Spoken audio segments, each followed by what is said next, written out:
السلام علیکم ورحمۃ اللہ وبرکاتہ نحمدہ ونصلی علی رسولہ الکریم اما بعد۔ سب سے پہلے ہم اپنے معزز ممبران کو اہلا و سہلا و مرحبا کہتے ہیں، دل کی اتھاہ گہرائیوں سے ہم ویلکم کرتے ہیں۔ آپ لوگ بہت ہی خوش قسمت ہیں کہ اللہ رب العزت نے آپ کو اپنے قرآن مجید فرقان حمید کے لیے چنا ہے، اور یقیناً آپ لوگ بھی بہت خوش ہوں گے، کیونکہ جس طرح رب تعالیٰ کی ذات بے مثال ہے، اسی طرح رب تعالیٰ کا کلام بھی بے مثال ہے، اور اس کو پڑھنے والے بھی بے مثال ہیں۔ اللہ رب العزت کے چنے ہوئے لوگ ہیں۔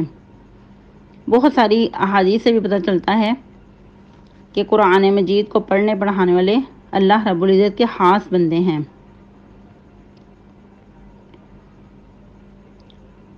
تو جس طرح اللہ رب العزت نے انسان کو پیدا کیا، انسان کو دنیا پہ بھیجنے کے بعد اسی طرح ہی بے یار و مددگار نہیں چھوڑ دیا، بلکہ انسان کے لیے سامان معیشت پیدا کیے۔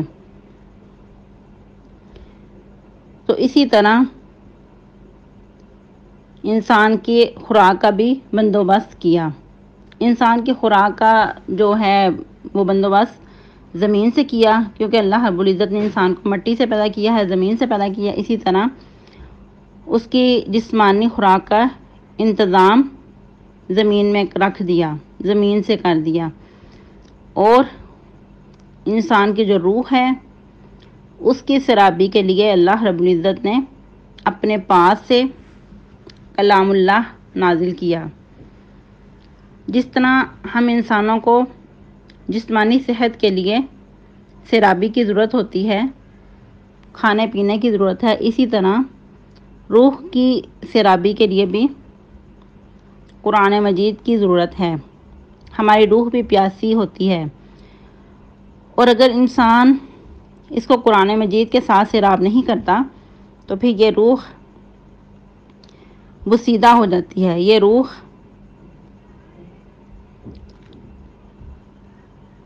اس روح کو بھی سیرابی کی ضرورت رہتی ہے۔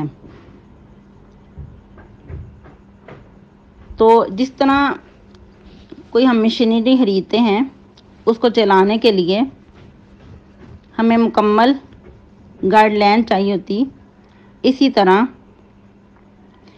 زندگی گزارنے کے لیے اللہ رب العزت نے قرآن مجید نازل کر کے مکمل رہنمائی فرما دی۔ یہ قرآن مجید ہمارے لیے مکمل ضابطہ حیات ہے۔ جس طرح کہ اللہ رب العزت قرآن مجید میں ارشاد فرماتے ہیں، سورہ انبیاء، لقد انزلنا الیکم کتابا فیہ ذکرکم افلا تعقلون، کہ ہم نے تمہاری طرف ایسا ذکر نازل کیا ہے جس میں تمہارا ہی تذکرہ ہے، تو کیا تم عقل سے کام نہیں لوگے؟ یہ سورہ انبیاء ہے اور آیت نمبر 10 ہے، آپ لوگ خود بھی کھول کے اس کو دیکھ سکتے ہیں۔ اور پھر ہر انسانیت کے لیے اللہ رب العزت نے رہنمائی فرمانے کے لیے اپنے انبیاء کو مبعوث فرمایا اور ان پہ شریعتیں نازل کیں، اور وقت اور حالات کے تحت مختلف شریعتیں نازل کرتے رہے اللہ رب العزت، اور اس میں تبدیلی بھی ہوتی رہی۔ لیکن امت محمدیہ کے لیے جو اللہ رب العزت نے شریعت مقرر کر دی ہے، اس میں کوئی تبدیلی نہیں، کوئی تغیر نہیں، اور یہی وجہ ہے کہ آج قرآن مجید ہمارے ہاتھوں میں اصلی حالت میں محفوظ ہے، اس میں کوئی تبدیلی نہیں کر سکتا۔ دشمنان اسلام جتنا مرضی بھی چاہیں، لیکن اس میں کوئی بھی تبدیلی نہیں کرنے کی جرات کر سکتا۔ اگرچہ بہت سی کوششیں کی گئیں، لیکن اللہ رب العزت نے اس کو اصلی حالت میں محفوظ رکھا۔ اس کی حفاظت کا ذمہ اللہ رب العزت نے خود لیا ہے۔ جس طرح کہ اللہ رب العزت کا ارشاد گرامی ہے انا نحن نزلنا الذکر و انا لہ لحافظون، سورہ ہجر ہے، آیت نمبر 9 ہے، کہ ہم نے ہی اس نصیحت کو نازل کیا اور ہم ہی اس کی حفاظت کرنے والے ہیں۔ تو اللہ رب العزت نے خود اس کی حفاظت کا ذمہ لیا ہے اور قیامت تک کے لیے یہ اپنی اصلی حالت میں محفوظ رہے گا۔ تو جس طرح بھی ہم نے بات کی کہ کسی بھی مشینری کو چلانے کے لیے اس مشینری کے ساتھ کتابچہ دیا ہوتا ہے کہ جو اس کو استعمال کرنے والا ہے، جو اس کو چلانے والا ہے، وہ اس کتابچے سے رہنمائی لے لے، اس بک سے وہ گائیڈ لائن لے لے۔ اسی طرح اللہ رب العزت نے انسان کو بھیج کر دنیا پہ تو اس کے لیے رہنمائی فرمائی اس قرآن مجید فرقان حمید کے ذریعے، کہ انسان کو زندگی کیسے گزارنی ہے، زندگی کے ہر موڑ پہ رہنمائی کی گئی۔ اور پھر صرف قرآن مجید ہی ہمارے لیے رہنمائی نہیں، بلکہ نبی صلی اللہ علیہ وسلم کی جو شریعت مطہرہ ہے وہ بھی ہمارے لیے ضروری ہے۔ اگر جسٹ ہم قرآن مجید کو ہی لے لیں گے تو پھر ہمیں زندگی کے کسی بھی موڑ کی سمجھ نہیں آئے گی جب تک ہم حدیث رسول کو ساتھ لے کر نہ چلیں گے۔ لیکن افسوس کے ساتھ کہ آج دشمنان اسلام نے یہ انسانوں کے ذہن میں جو کمزور علم کے لوگ ہیں ان کے اندر مختلف قسم کے شبہات پیدا کر دیے ہیں۔ یہ ایک بات بٹھا دی ہے کہ جسٹ قرآن مجید ہی ہے جس پہ ایمان لانا چاہیے، جس کو ماننا ضروری ہے، اس کے علاوہ ہم کسی چیز کو نہیں مانتے۔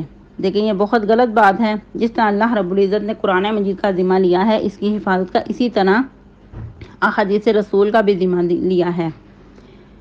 احادیث رسول کو بھی قیامت تک تبدیل نہیں کیا جا سکتا، اگرچہ بہت ساری تبدیلیاں کی گئیں، لیکن جو شریعت مطہرہ ہے وہ قیامت تک کے لیے یہی چلتی رہے گی۔ اس سے ہٹ کر جو چلے گا وہ گمراہ ہو جائے گا۔ تو جو سب سے اہم اسلوب ہے تفسیر کا وہ یہی ہے علماء کے نزدیک کہ اصل تفسیر وہی ہے جو اللہ رب العزت نے خود تفسیر کی ہے، یعنی کہ قرآن ہی قرآن کی تفسیر کرتا ہے، اس کے بعد پھر احادیث رسول اس کی تفسیر کرنے والی ہے، ان کے بعد پھر صحابہ کرام کی طرز زندگی کو دیکھا جائے گا، ان کے بعد پھر ائمہ کرام درجہ بدرجہ۔ لیکن اس کے ساتھ ساتھ احادیث رسول اگر ہم پیش کریں گے تفسیر میں تو وہ اتھینٹک ہو، کیونکہ دشمنان اسلام میں بہت ساری من گڑت احادیث بھی پیش کی ہیں، جس طرح کہ آج کل سوشل میڈیا پہ بھی بہت زیادہ احادیث کے نام پہ جو کہ خود ساختہ باتیں ہوتی ہیں وائرل کر دی ہیں۔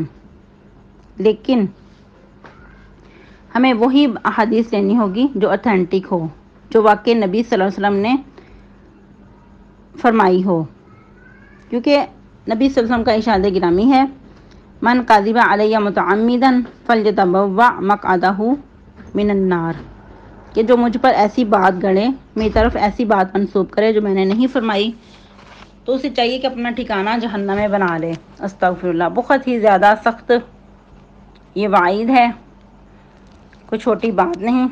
اس لیے جو بھی ہم تفسیر کے اندر بیان کریں تو ساتھ آپ لوگوں کو یاد ہونا چاہیے کہ یہ حدیث ہے یا کہ کسی امام کا قول ہے، کیونکہ تفسیر کے اندر بعض اوقات جس طرح کہ ابھی بتایا کہ قرآن ہی قرآن کی تفسیر کرتا ہے، یا پھر مزید احادیث سے رہنمائی لی جاتی ہے، یا پھر بعض اوقات صحابہ کرام کی طرز زندگی کو بھی دیکھا جاتا ہے، یا پھر ان کے بعد سلف و صالحین کی زندگیوں کو بھی فالو کیا جاتا ہے۔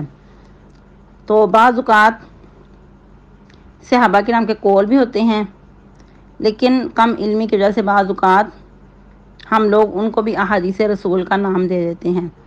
تو ایسا نہیں کرنا۔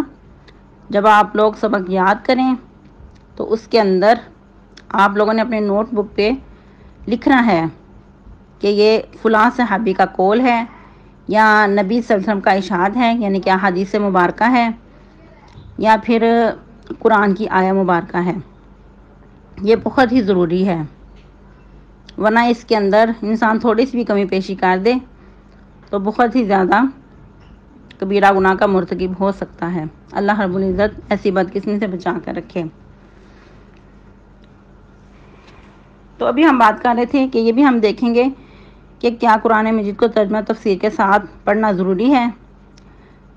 تو یقیناً ضروری ہے، کیونکہ جس طرح ہم لوگ اجمی ہیں، ہم لوگ عرب میں نہیں رہنے والے، ہم لوگ عرب کی زبان کو نہیں جانتے، اس لیے ہم لوگ اجمی ہیں تو ہم لوگ اجمی ہوتے ہوئے قرآن مجید عربی زبان میں نازل ہوا تو اس کو سمجھنے کے لیے ترجمہ تفسیر پڑھنا ہمارے لیے بہت ہی زیادہ ضروری ہے. تو 24 گھنٹے میں سے ہم کچھ لمحات اس قرآن مجید کے لیے نکال لیں گے. اگر اس قرآن مجید کو چھوڑ دیا تو پھر کیا ہے، انسان پستیوں کی دلدل میں دنستا چلا جاتا ہے. اس سے پھر کیا ہے کہ ایک جانور اور انسان میں کوئی فرق نہیں. جانور بھی زندگی گزارتے ہیں اور کھانا کھاتے ہیں اور ان کے اندر بھی یہ سب کچھ کھانے پینے کی خواہشات موجود ہیں، لیکن ایک انسان اور ایک جانور میں یہی امتیازی فرق ہے کہ انسان اللہ رب العزت کے بتائے ہوئے، اللہ رب العزت کے احکام و فرائض کے مطابق اپنی زندگی گزارتا ہے اور اللہ رب العزت کے احکامات کے پابند ہوتے ہوئے جنت کا وارث بن جاتا ہے. تو یہی فرق ہے ایک مسلمان اور غیر مسلم میں. ایک مسلمان بھی زندگی گزارتا ہے، کھاتا پیتا ہے، اپنی زندگی کے معاملات کرتا ہے، اور ایک غیر مسلم بھی. لیکن اگر انسان سنت مطہرہ کے مطابق اپنی زندگیوں کو فالو کرے، اپنی زندگیوں کو ڈالے، تو پھر یقیناً اس کا اٹھنا بیٹھنا، کھانا پینا، سونا جاگنا، ہر قدم عبادت میں شامل ہو جاتا ہے. تو امید ہے کہ جو ہم نے باتیں کی آپ کو اس سے بہت فائدہ حاصل ہوگا. تو آج کے لیے اتنا ہی کافی ہے. مزید آپ لوگوں کا کوئی سوال ہو تو ضرور کیجیے گا. اور تھوڑی سی مزید وضاحت کر دوں کہ ہمارا لیسن زیادہ نہیں ہوگا، جسٹ ایک آیہ مبارکہ ہوگی جو کہ آپ لوگوں نے یاد کر کے سنانا بھی ہوگی. تو یہ ہمارا جو وقت ہے وہ بھی آپ کو بتا دوں کہ رات آپ کو لیسن ارسال کر دیا جائے گا، تو آپ لوگوں نے فجر کے بعد سنانا ہوگا، اور فجر سے لے کر رات 10 بجے تک آپ کے لیسن سنانے کا ٹائم ہے. اس کے بعد گروپ آف کر دیا جائے گا. تو آپ نے کوشش کرنی ہے کہ مکمل ذمہ داری کا ثبوت دیں اور ٹائم پہ لیسن سنائیں اور چھٹی نہ کریں. آپ سب کی مصروفیات کو مد نظر رکھتے ہوئے ہم نے لیسن بہت تھوڑا رکھا ہے، ایک آیہ مبارکہ جسٹ ہوگی. اور اس کے علاوہ آپ بہنوں کی طرف سے بہت سارے سوالات ہوتے ہیں کہ آپ کون سی تفسیر سے پڑھاتی ہیں. جس طرح کہ ہم حال ہی میں کچھ عرصہ گزر گیا ہے کہ ہم نے منتخب سورہ مبارکہ کی تفسیر پڑھی، تو بہت ساری بہنوں کے سوال تھے کہ آپ کون سی تفسیر سے پڑھاتی ہیں. تو یاد رہے کہ ایک ہی تفسیر کو فالو نہیں کیا جاتا، بلکہ مختلف تفاسیر کا مطالعہ کرنے کے بعد ایک مٹیریل تیار کیا جاتا ہے اور پھر وہ آپ لوگوں تک ارسال کیا جاتا ہے. آپ لوگوں کی سہولت آسانی کو مد نظر رکھتے ہوئے اس کو مختصر کر کے آپ تک ارسال کیا جاتا ہے تاکہ آپ لوگوں کو یاد کرنا اور سنانا مشکل نہ ہو. امید ہے کہ آپ کو سمجھ آ گئی ہوگی. اگر کسی قسم کا کوئی کنفیوژن ہو یا کوئی آپ کا سوال ہو تو ضرور پوچھیے گا. اللہ رب العزت ہم سب کا حامی و ناصر ہو. تو انشاءاللہ باقاعدہ ہم اپنے سبق کا آغاز کل 1 جون سے کریں گے، اور جسٹ اعوذ باللہ کا ترجمہ اور تفسیر ہوگی. تابوس کا یعنی کہ لیسن آپ کو دیا جائے گا تو پھر آپ نے وہ سنانا ہوگا انشاءاللہ. اس کے بعد ہم بسم اللہ کی تفسیر کریں گے، اس کے بعد سورۃ الفاتحہ مکمل. السلام علیکم ورحمۃ اللہ وبرکاتہ. سبحان ربک رب العزت عما یصفون وسلام علی المرسلین والحمد للہ رب العالمین.